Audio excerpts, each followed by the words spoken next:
పగిలే రాళ్ళని పునాది చేసి ఎదగాలని, తరిమే వాళ్ళని హితులుగా తలచి ముందుకెళ్ళాలని,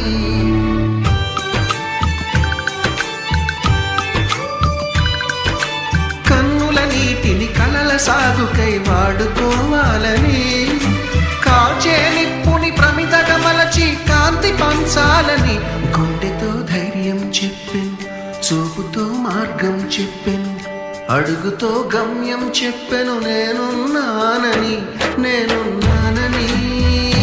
నీకేం కాదని, నిన్నటి రాతని మార్చేస్తానని.